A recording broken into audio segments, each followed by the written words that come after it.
Welcome back, dear listeners. This is Parashat Noach, the second portion in the Torah.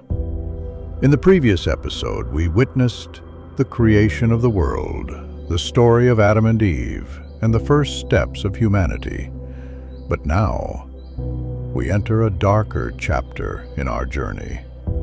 A world where people have turned away from the path of goodness, where corruption and violence spread like a storm.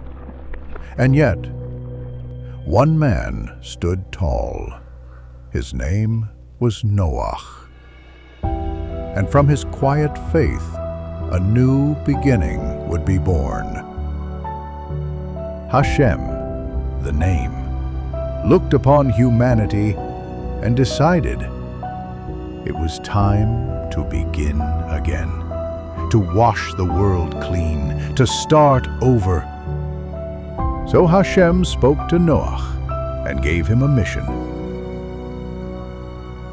Noach, I am bringing a flood upon the earth. Build an ark, make it from gopher wood, 3 levels. Take your wife, your sons, Shem, Ham, and Japheth, and their wives. Bring 2 of every living creature. Prepare food, prepare shelter, and trust me. Noah didn't question. He didn't argue. He just began to build. Not for a day, not for a week. For 120 years, every day he worked. And every day, people laughed. They mocked him. They refused to believe. They didn't even ask why. And it's so hard to believe in something when you're the only one who does. It takes courage. It takes soul. Noach didn't shout. He didn't preach. He believed. Then one day, the sky broke open. Rain poured from above. Waters burst from below. For 40 days and 40 nights, the world was swallowed by the flood. Everything disappeared. Everything, except for the ark and those who were inside. The waters rose. The world went silent, and when the storm was over, the ark drifted. Days turned into weeks, weeks into months, until finally the rain stopped. And Noach sent out a raven, but it never returned. Then he sent a dove, and it came back with nothing. 7 days later, he sent her again. This time, she returned with an olive leaf in her beak. 1 more week. He sent her a 3rd time, and she never came back. The world was ready. A new beginning. A second chance. Noach stepped out of the ark with his wife, his sons, and their wives. He built an altar and offered thanks. And Hashem made a covenant. Never again would he destroy the world with a flood. As a sign, he placed a rainbow in the sky, a promise for all generations. But over time, the world moved on, and humanity forgot.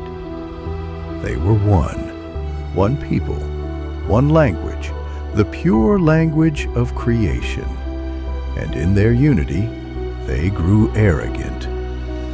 Let us build a tower, they said, all the way to the heavens.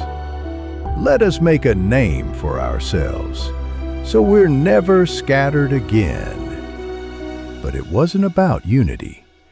It was about challenging Hashem. They didn't want to walk with him. They wanted to rise above him, to compete with the Creator, to take control of their own destiny. So Hashem came down and with one divine whisper, language shattered. Words turned to noise, meaning was lost, and suddenly, no one understood the other.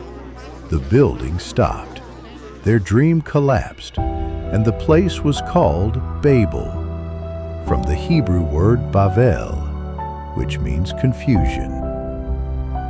So, what can we take from this parasha? Noach was a good man, quiet, faithful. He walked with Hashem, but he walked alone. He didn't try to awaken those around him. He didn't plead or protest or guide. He protected his own and let the rest of the world drown. But this isn't just a story from the past. It's a mirror, a question, a quiet invitation. Be like Noach on the inside. Hold on to truth. Stay strong in your soul. Keep walking, even when no one understands. But don't stop there. Let people feel your kindness. Help when you can. Say the truth when it matters.